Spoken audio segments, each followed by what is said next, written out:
Hyderabad Rachakonda commissionerate పరిధిలో drugs తయారు చేస్తున్న ముఠాను పోలీసులు అదుపులోకి తీసుకున్నారు.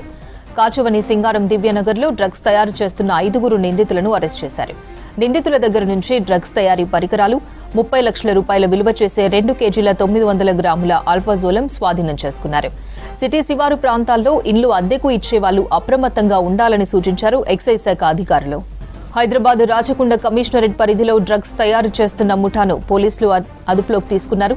కాచవని సింగారం దివ్యనగర్లో డ్రగ్స్ తయారు చేస్తున్న 5 నిందితులను అరెస్ట్ చేశారు. నిందితుల దగ్గర నుంచి డ్రగ్స్ తయారీ పరికరాలు, 30 లక్షల రూపాయల విలువ చేసే 2 కేజీల 900 గ్రాముల ఆల్ఫాజోలం స్వాధీనం చేసుకున్నారు.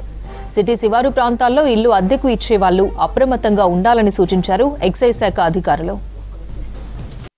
ఈ లేఅవుట్లో గేటెడ్ కమ్యూనిటీలో లేఅవుట్లో ఒక ఇండిపెండెంట్ హౌస్ను అద్దె తీసుకొని గత 15 రోజులుగా ఆల్ఫాజోలం ఇల్లీగల్గా తయారు చేస్తూ ఇక్కడ ఆ గ్యాంగ్ను మేము రౌండప్ చేయడం పట్టుకోవడం జరిగింది. ఇందులో మెయిన్గా వచ్చేసి మీనా శ్రీనివాస్ అనే ఒక వ్యక్తి బీఎస్సీ కెమిస్ట్రీ చదివినాడు, సూర్యాపేట నేటివ్. చదువుకున్న తర్వాత కొన్ని రోజులు అక్కడ కొన్ని ఫార్మా కంపెనీలో, కొన్ని కెమికల్ కంపెనీలో పనిచేసి ఫైనల్లీ ఈ ముట్టు హైదరాబాద్లో కూడా చాలా ఫార్మా కంపెనీలో, కెమికల్ కంపెనీలో పనిచేసినాడు. తర్వాత కావాల్సినటువంటి 3 సరుకును డిఫరెంట్ ప్లేస్లో తీసుకోవడానికి వీళ్ళు ప్లాన్ చేసినారు. ఈ రాజేశ్వరను అప్రోచ్ అయినారు. ఇది దాదాపుగా 7 స్టేజెస్లో తయారు చేసేటువంటి ప్రాసెస్. ఇది highly complicated process.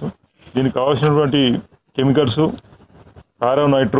పారానైట్రోక్లోరో benzene, benzyl cyanide, hydrogen hydrate, methanol, ఈ 4 కెమికల్స్ను డిఫరెంట్ కాంబినేషన్స్లో సింథసిస్ చేస్తే ఫైనల్గా వచ్చేటువంటి ప్రోడక్ట్ రెడీ ఉన్నది. ఈ గ్యాంగ్ను పట్టుకోవడం జరిగింది. ఈ సీజ్ చేసినటువంటి ఆల్ఫాజోలం విలువ 30 లక్షల వరకు ఉంటుంది. అదేవిధంగా దీనిలో ఉపయోగించినటువంటి పరికరాలన్నీ కూడా మేము సీజ్ చేసినాము, కెమికల్స్ కూడా సీజ్ చేసినాము. మేము ఈ ఆల్ఫాజోలం ఫినిష్ గుడ్ సీజ్ చేసిన తర్వాత ఇంకా 3 కేజీలు ఆల్ఫాజోలం తయారు చేయడానికి సరిపడేటువంటి మెటీరియల్ కూడా